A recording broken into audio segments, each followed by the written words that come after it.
तो आज इस वीडियो में हम कंपेयर करने जा रहे हैं दो बड़े बैंक्स को। एक है एचडीएफसी बैंक जो कि एक प्राइवेट बैंक है, दूसरा है एसबीआई यानी कि स्टेट बैंक ऑफ इंडिया जो कि एक गवर्नमेंट है। अब अगर आप अपना एक करंट अकाउंट ओपन करना चाहते हो तो इन दोनों में से कौन सा बेहतर रहेगा, किसके अंदर क्या फीचर्स मिलते हैं, किसके कितने फीस एंड चार्जेस लगते हैं, इन दोनों में अच्छा क्या है बेकार क्या है, सारी चीज़ें मैं आपको इन दोनों की कंपेयर करके इस वीडियो में दिखाने वाला हूँ। ये भी बताऊंगा कि कौन सा बेहतर रहेगा। तो चलो वीडियो को स्टार्ट करते हैं। अब देखो दोनों ही बैंक के मैंने प्रॉपर करंट अकाउंट के पीडीएफ बनाए हुए हैं जहाँ पे मैंने सारी डिटेल्स लिखी हुई हैं और हाईलाइट भी की हुई हैं। स्क्रीन पे देख के हम लोग समझेंगे। देखो ये एचडीएफसी बैंक की है, दूसरी एसबीआई की है। अब हम एक एक करके दोनों को कंपेयर करेंगे। तो सबसे पहला पॉइंट है minimum quarterly average balance. HDFC bank में ना 3 महीने में मेंटेन करना होगा आपको कितना, 10,000 रुपये। लेकिन ये नॉन मेट्रो लोकेशंस के लिए, अगर आप किसी मेट्रो सिटी में रहते हो तो वहाँ के करंट अकाउंट में आई थिंक आपको 25,000 मेंटेन करना पड़ेगा। अभी एग्जैक्ट कितना मेंटेन करना पड़ेगा वो मैं आपको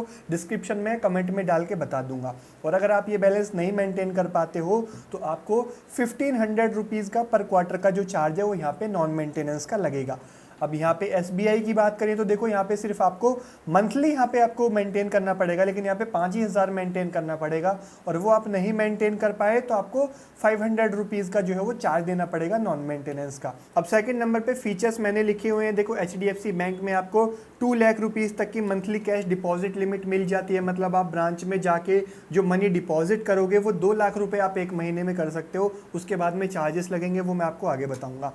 और देखो यहाँ पे कैश विड्रॉल होम ब्रांच में फ्री है, लेकिन कितनी लिमिट तक फ्री है ये आपको नहीं पता, ये आपको वहीं पे जाके पता चलेगा। इसमें आपको देखो फ्री लोकल और इंटरनेटी चेक कलेक्शन मिल जाता है ऑल एचडीएफसी लोकेशन के अंदर।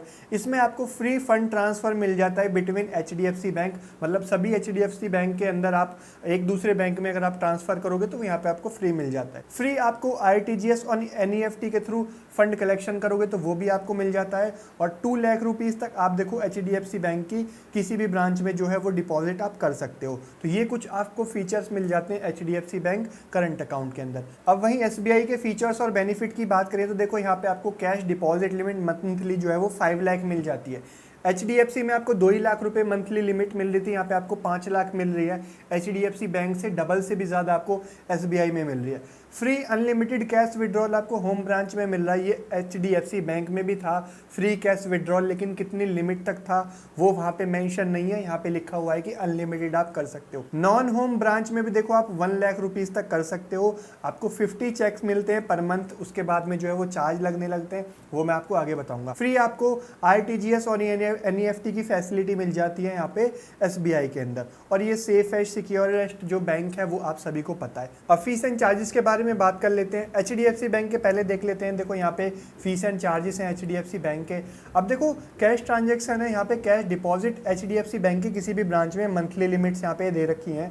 देखो डिपॉजिट लिमिट आपको 2 लाख रुपीज़ तक की फ्री मिलती है। फिर आप एक महीने में 25 ट्रांजेक्शन कर सकते हो। अब आप या तो 2 लाख डिपॉजिट कर लो या फिर आप 25 ट्रांजेक्शन पहले कर लो। जो कंप्लीट हो जाएंगी उसके बाद आप और करोगे तो फिर चार्ज लगेगा। चार्ज कितना लगेगा, देखो 1,000 रुपये डिपॉजिट करने पे 3.5 रुपीज़ का चार्ज लगेगा। मतलब एक 1,000 करके जितने एक्स्ट्रा करते जाओगे उस पर 3.5 करके आपका चार्ज कैलकुलेट होकर आपको फिर देना पड़ेगा, आपके अकाउंट से कटेगा। मिनिमम आपको 50 रुपीज़ लिमिट कंप्लीट करने के बाद देने ही पड़ेंगे। और कैश डिपॉजिट आप नॉन होम ब्रांच में करोगे तो आपको 10,000 पर डे की लिमिट मिलती है। Cash withdrawal limit home branch में तो फ्री है, लेकिन यहाँ पे नॉन होम ब्रांच में फ्री नहीं है, उसका चार्ज लगेगा। देखो कितना है, 1,000 पे 2 रुपीज़ एक्स्ट्रा लगेगा। मिनिमम आपका 50 रुपीज़ का चार्ज जो है वो यहाँ पे रहेगा। अब नॉन कैश ट्रांजैक्शन के भी चार्जेस देखो यहाँ पे मंथली आपको 50 फ्री ट्रांजैक्शन मिलती हैं। उसके बाद अगर आप करते हो तो 30 रुपीज़ पर ट्रांजैक्शन का चार्ज आपका लगेगा। चेक लीव्स आपको मंथली फ्री मिलती हैं। कितनी मिलेंगी ये आपको जब चेकबुक आप अकाउंट ओपन कराओगे तभी पता चलेगा, लेकिन मंथ में जो चेकबुक मिलती है वो आप यूज़ कर लेते हो। उसके बाद और चेक चाहिए तो यहाँ पे देखो चार्जेस आपको 3 रुपीज़ पर लीफ, यानी एक चेक 3 रुपये का। अगर आप 20 चेक की बुक लोगे तो 60 रुपीज़ आपको एक्स्ट्रा चार्ज यहाँ पे देना पड़ेगा। एनईएफटी, आरटीजीएस और आईएमपीएस के देखो चार्जेस मैंने यहाँ पे लिखे हुए हैं कि कितनी लिमिट में कितने चार्जेस लगेंगे। अब आप चाहो तो इस पूरे का एक स्क्रीनशॉट लेके आराम से देख लेना। हम चलते हैं एसबीआई की तरफ, उसके चार्जेस देख लेते हैं। अब एसबीआई में देखो फीस एंड चार्जेस में यहाँ पे पहले कैश डिपॉजिट यहाँ पे 5 लाख की लिमिट आपको फ्री मिलती है, आपको बता दिया। अब यहाँ पे उसके बाद आप करोगे तो 1,000 पे 0.75 रुपीज़ एक्स्ट्रा लगेंगे। एचडीएफसी बैंक में ये चार्ज इससे काफ़ी ज़्यादा था। मिनिमम दोनों में सेम है, 50 देना पड़ेगा। मैक्सिमम यहाँ पे 1000 लिख रहा है, मैक्सिमम वहाँ पे नहीं लिखा था। तो यहाँ पे जो थोड़े चार्जेस हैं फ्री लिमिट के बाद वो SBI में कम है HDFC बैंक से। कैश विड्रॉल की बात करें, देखो आपको होम ब्रांच में तो कोई चार्ज नहीं लगेगा, लेकिन नॉन होम ब्रांच में 1 लाख रुपीज़ तक की आपको लिमिट मिल जाती है। वहीं आपको HDFC बैंक में नॉन होम ब्रांच में कैश विड्रॉ करने पे कोई भी फ्री नहीं है, वहाँ पे आपके चार्जेस लगते हैं। अब एक्स्ट्रा चेक लीव्स के चार्जेस हैं, देखो आपको फ्री जो मिलती है मंथ में 50, वो तो ठीक है। उसके बाद अगर आप और लोगे तो 3 रुपीज़ पर लीफ है, दोनों में एक्स्ट्रा चेक का जो चार्ज है वो सेम है। वहाँ पे भी 3 रुपीज़ पर लीफ था, यहाँ पे भी सेम है। तो अगर आप 25 चेक की बुक लोगे तो 75 प्लस GST, 50 रुपीज़ की लोगे तो 150 प्लस GST, ये चार्ज आपको दोनों में सेम देना पड़ेगा। अब आउटस्टैंडिंग चेक कलेक्शन के भी देखो चार्जेस मैंने यहाँ पे लिखे हुए हैं। 10,000 के अंदर 50 है, 10,000 से 1 लाख तक 100 है, और अबव 1 लाख यहाँ पे 200 रुपीज़ है। अब बात कर लेते हैं NEFT और RTGS के चार्जेस की। तो जैसा कि मैंने HDFC बैंक में आपको बोला था, अभी यहाँ पे भी देखो आपके सामने NEFT और RTGS के चार्जेस हैं। अब आप देख के दोनों को कंपेयर कर लेना कि किस में कितने हैं, लेकिन मैं आपको बता देता हूँ SBI में HDFC बैंक से ज़्यादा RTGS और NEFT के जो चार्जेस हैं वो यहाँ पे हैं। बाकी आप कंपेयर कर लेना दोनों का स्क्रीनशॉट लेके। अब SBI में यहाँ पे देखो कुछ अदर चार्जेस में, जैसे कि नॉन मेंटेनेंस के आपको पता है 500 प्लस GST, डुप्लीकेट स्टेटमेंट आप लोगे तो 100 प्लस GST है। Account keeping charges 550 plus GST, यानी कि 550 रुपये और यहाँ पे आपको एक एक्स्ट्रा चार्ज देना पड़ रहा है SBI में अकाउंट कीपिंग चार्जेस। अब देखो यहाँ पे 550 रुपीज़ जो है करंट अकाउंट के लिए इतनी बड़ी बात नहीं है, लेकिन एक एक्स्ट्रा चार्ज है तो मैंने यहाँ पे डाल दिया। अकाउंट क्लोज के चार्ज यहाँ पे मैंने लिखे हुए हैं, देखो 1000 प्लस GST। अगर आप 14 डेज़ के बाद आप अकाउंट जो है वो क्लोज कराते हो तो इसमें 1000 प्लस GST लगता है। सेम HDFC बैंक में भी है कि वहाँ पे 14 डेज़ के अंदर आप अकाउंट क्लोज करवाओगे तो कोई चार्ज नहीं लगेगा, 14 डेज़ के बाद कराओगे तो यही चार्ज सेम आपको HDFC बैंक में भी देना पड़ेगा। अब ATM कार्ड के चार्जेस के बारे में बात कर लेते हैं। देखो यहाँ पे पहले HDFC बैंक के है, यहाँ पे easy shop business debit card आपको मिलता है जिसकी एनुअल फीस 250 रुपीज़ होती है। अब एक चीज़ यहाँ पे ध्यान देने वाली बात यह है कि जब आप अपना ब्रांच में करंट अकाउंट ओपन कराने जाओगे तब आपको वहाँ पे ध्यान देना पड़ेगा कि भाई जो आपको किट इशू की जा रही है, ज़रूरी नहीं है कि उसके अंदर ये जो 250 रुपीज़ वाला मैं आपको डेबिट कार्ड बता रहा हूँ वही आपको मिले। हो सकता है बैंक के पास कोई और किट हो, उसमें कोई और डेबिट कार्ड हो, उसकी फ़ीस ज़्यादा हो तो वो वाला आपको दे दे। तो ये चीज़ आपको वहीं उस टाइम पर पूछनी पड़ेगी कि इसमें जो डेबिट कार्ड मिलेगा वो कौन सा वाला है, उसकी कितनी फ़ीस है। यहाँ पर मैंने आपको मिनिमम वाला बताया कि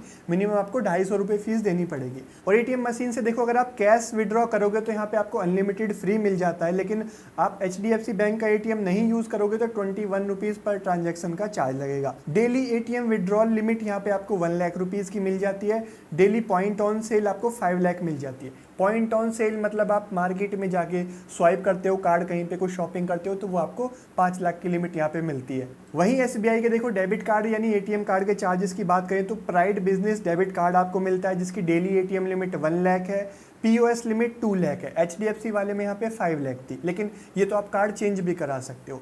इशुएंस चार्ज तो नहीं है, लेकिन यहाँ पे आपके इस कार्ड के सालाना जो फीस होगी वो 425 रुपीज़ प्लस GST होगी। अब मैं यहाँ पे ये नहीं बोलूँगा कि HDFC में कम थी, SBI में ज़्यादा है। ये डिपेंड करता है कि जब आप बैंक में जाके अकाउंट ओपन कराते हो तो बैंक आपको कौन सा वाला डेबिट कार्ड देता है। अब हो सकता है HDFC बैंक में आपको कोई और अच्छा वाला कार्ड मिल जाए जिसकी फ़ीस इससे भी ज़्यादा हो, तो इसलिए यहाँ पे मैं ये नहीं बोल सकता कि इसकी फ़ीस ज़्यादा है या उसकी फ़ीस कम है। अब लास्ट में देखो यहाँ पे मैंने अपना एक पॉइंट यहाँ पे इंक्लूड किया है इन दोनों बैंक अकाउंट के अंदर सारी चीज़ें देख के कि क्या गुड है और क्या बैड है, वो यहाँ पे मैंने लिखा हुआ है। पहले HDFC बैंक का है, ये ग्रीन कलर से गुड है, रेड से यहाँ पे बैड है।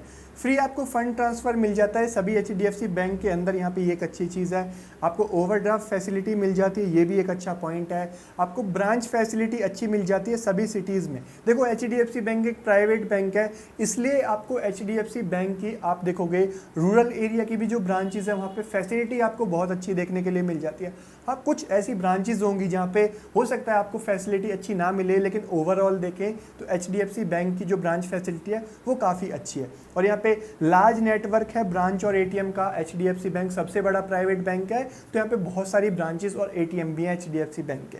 अब बैड क्या है वो देख लेते हैं। देखो हाई मिनिमम बैलेंस रिक्वायरमेंट है, देखो यहाँ पे अगर मैं SBI से कंपेयर कर रहा हूँ तो उसमें कम बैलेंस मेंटेन करना पड़ रहा था, इसमें ज़्यादा करना पड़ रहा है। लो कैश डिपॉजिट लिमिट मिलती है 2 लाख, SBI में आपको 5 लाख मिल रही थी। और आपको देखो नॉन होम ब्रांच में कैश विड्रॉल का कोई भी फ्री नहीं है, यहाँ पे आपको एक्स्ट्रा चार्ज देना पड़ेगा। तो ये गुड पॉइंट और कुछ बैड पॉइंट है HDFC बैंक के। अभी SBI के देख लेते हैं। अब SBI में देखो लो मिनिमम बैलेंस रिक्वायरमेंट है, मतलब आपको 5,000 मेंटेन करना पड़ता है, तो ये एक अच्छी चीज़ है। ग्रेट कैश डिपॉजिट लिमिट आपको 5 लाख की मिलती है, ये एक काफ़ी ज़्यादा अच्छी चीज़ है इसके अंदर।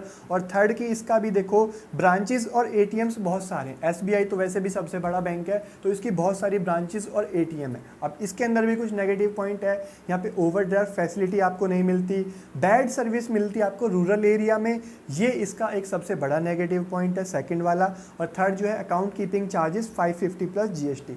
अब यहाँ पे ये एक एक्स्ट्रा चार्ज मुझे दिख रहा था, तो यहाँ पे मैंने इंक्लूड कर दिया। अब आ जाते हैं एंड में कंक्लूजन की तरफ कि इन दोनों में से कौन सा बेहतर है। देखो जैसे कि सारी चीज़ें तो मैंने आपको बता दी, पर मैं अपने अकॉर्डिंग बताऊं तो HDFC बैंक मुझे ज़्यादा बेहतर लगता है। वो क्यों? क्योंकि वहाँ पे आपको ब्रांच फैसिलिटी बहुत ज़्यादा अच्छी मिलती है। अगर आप अपना करंट अकाउंट ओपन कराना चाहते हो किसी भी बिजनेस के लिए, तो सबसे मेन चीज़ आपके लिए है ब्रांच फैसिलिटी, कि आपको एक ब्रांच फैसिलिटी अच्छी मिलनी चाहिए। अब ऐसा ज़रूरी नहीं है कि SBI में आपको फैसिलिटी ब्रांच में अच्छी नहीं मिलेगी, बहुत सारी ब्रांच है जहाँ पे अच्छी मिलती है। लेकिन अगर हम ओवरऑल HDFC बैंक से और SBI बैंक को कंपेयर करें ब्रांच फैसिलिटी में, तो HDFC बैंक यहाँ पे ज़्यादा बेहतर निकल के आता है। तो अब अगर आप अपना अकाउंट ओपन कराना चाहते हैं करंट अकाउंट SBI में या HDFC में, तो आप ये देखो कि आपके आसपास में जो ब्रांच है वहाँ पे अगर आपको SBI में फैसिलिटी अच्छी मिलती है तो SBI में आप ओपन करा सकते हो, नहीं तो आपके पास HDFC बैंक का ऑप्शन आता है, वहाँ पे आपको उससे बेहतर सर्विस मिल जाएगी। तो दोनों में देख लेना, जिसमें आपको लगे ज़्यादा बेहतर सर्विस आपको मिलेगी वहाँ पे आप अकाउंट ओपन करा सकते हो। तो होपफुली आपको समझ आए होंगी सारी चीज़ें, मैंने आपको PDF बना के पूरा सिंपल तरीके से क्रिएट PDF करके समझाने की कोशिश करी है। वीडियो पसंद आए तो लाइक कर देना, चैनल पे नहीं तो सब्सक्राइब करके बेल आइकन प्रेस कर देना इस तरह की और वीडियोस देखने के लिए। और आप चाहो तो मुझे इंस्टाग्राम पे भी फॉलो कर सकते हो, उसका लिंक आपको नीचे वीडियो के डिस्क्रिप्शन में मिल जाएगा। मैं मिलता हूँ आपसे एक नई वीडियो में, तब के लिए थैंक यू, बाय बाय।